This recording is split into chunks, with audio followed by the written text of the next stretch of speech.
ನಮಸ್ಕಾರ ಸ್ನೇಹಿತರೆ, ನಾಗೇಂದ್ರ ಕನ್ನಡಿಗ ಕನಕಪುರ. ಇವಾಗ ಒಂದು ವಿಡಿಯೋ ಹಾಕ್ತೀನಿ, ನೋಡ್ಕೊ ಬನ್ನಿ.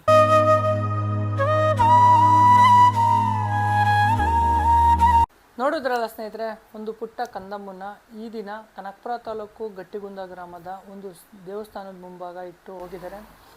ಆದರೆ ಆ ತಾಯಿ ಈ ರೀತಿ ಮಾಡಿರೋದು ತಪ್ಪು, ಆ ರೀತಿ ಮಾಡಬಾರ್ದಿತ್ತು. ಆದರೆ ಒಂದು ಕಡೆಯಿಂದ ಯೋಚನೆ ಮಾಡೋದಾದರೆ, ಆ ತಾಯಿಗೆ ಅವ್ರ ಮನೆ ಕಡೆಯಿಂದ ಯಾವ ರೀತಿ ಸಮಸ್ಯೆ ಇತ್ತು, ಏನು ಕಷ್ಟಗಳನ್ನ ಅನುಭವಿಸ್ತಿದ್ದೋ ಅದು ನಮಗಂತೂ ಗೊತ್ತಿಲ್ಲ. ನನ್ನ ಮಗು ನಾನು ಪಡ್ತಿರೋಂಥ ಕಷ್ಟನ ಅನುಭವಿಸೋದು ಬೇಡ ಅನ್ನೋ ಒಂದು ಕಾರಣಕ್ಕೆ ಆ ದೇವಸ್ಥಾನದ ಮುಂಭಾಗ ತಂದಿಟ್ಟು ಹೋಗಿರ್ಬೋದು. ಏನೇ ಆಗಲಿ, ಆ ತಾಯಿ ಮಾಡಿದ್ದು ಮೊದಲನೇ ತಪ್ಪು. ಬಿಟ್ಟೋಗಿರೋ ತಾಯಿನ ಸಮರ್ಥಿಸ್ಕೊಳ್ಳೋವಂಥ ಕೆಲಸ ನಾನು ಮಾಡ್ತಾ ಇಲ್ಲ. ಆದರೆ ಅವ್ರ ಮನೆ ಕಡೆಯಿಂದ ಯಾವ ರೀತಿ ಸಮಸ್ಯೆಗಳಿತ್ತು, ಆದರೆ ಆ ತಾಯಿ ಜೀವಂತವಾಗಿದ್ದಾರೋ ಅಥವಾ ಸತ್ತೋಗಿದ್ದಾರೋ ಅದು ಸಹ ನಮಗೆ ಗೊತ್ತಿಲ್ಲ.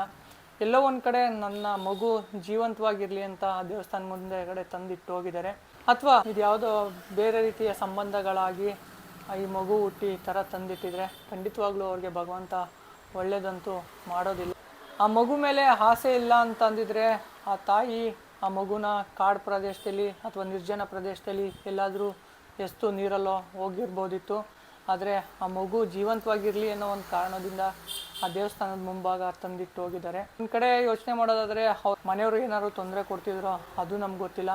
ಈ ಮಗು 1.5 ಅಥವಾ 2 ತಿಂಗಳು ಇರಬಹುದೇನೋ, ನಾನು ನೋಡಿದ ಮಟ್ಟಿಗೆ ಇಲ್ಲಿವರೆಗೂ ಸಾಕೊಂಡು ಬಂದಿದ್ದಾರೆ. ಆ ಮಗುನ ಅಲ್ಲಿಟ್ಟೋಗ್ಲಿಕ್ಕೆ ಒಂದು ಯಾವುದಾದ್ರೂ ಬಲವಾದ ಕಾರಣ ಇದ್ದೇ ಇರ್ತವೆ. ಆ ಮಗು ಕಷ್ಟ ಬೀಳೋದು ಬೇಡ ಅಂತ ಈ ನಿರ್ಧಾರ ತಗೊಂಡು ಆ ಮಗುನ ಅಲ್ಲಿಟ್ಟೋಗಿದ್ದು. ಇವಾಗೇನಾದರೂ ಈ ವಿಡಿಯೋ ನೋಡ್ತಾ ಇದ್ದು ನಿಮ್ಗೇನಾದರೂ ಕಷ್ಟ ಆಯಿತು ಅಂದರೆ ಖಂಡಿತವಾಗ್ಲೂ ನಮಗೆ ತಿಳಿಸುವಂಥ ಕೆಲಸಗಳನ್ನ ಮಾಡಿ. ಸಾಧ್ಯವಾದಷ್ಟು ನಮ್ಮ ಕೈಲಿ ನಿಮಗೆ ಹೆಲ್ಪ್ ಮಾಡಿ, ಏನು ಕಷ್ಟ ಅನುಭವಿಸ್ತಾ ಇದ್ದೀರಾ ಅದನ್ನ ಸರಿ ಮಾಡೋವಂಥ ಪ್ರಯತ್ನಗಳನ್ನ ಮಾಡೋಣ. ಅದನ್ನು ಬಿಟ್ಟು ದಯವಿಟ್ಟು ಯಾರೇ ಆಗಲಿ ಚಿಕ್ಕ ಕಂದಮ್ಮನಗಳನ್ನ ಈ ರೀತಿ ರೋಡಲ್ಲಿ, ಬೀದಿನಲ್ಲಿ ಅಥವಾ ದೇವಸ್ಥಾನದ ಬಾಗಿಲಲ್ಲಿ ಬಿಟ್ಟೋಗಕ್ಕೆ ಹೋಗಬೇಡಿ. ನಮಗಾದರೂ ಗೊತ್ತಿರುತ್ತೆ ಏನು ಮಾಡಬೇಕು, ಮಾಡಬೇಕು, ಏನು ಮಾಡಬಾರ್ದು ಅಂತ. ಆದರೆ ಪುಟ್ಟ ಕಂದಮ್ಮಗಳಿಗೆ ಏನು ಗೊತ್ತಿರುತ್ತೆ.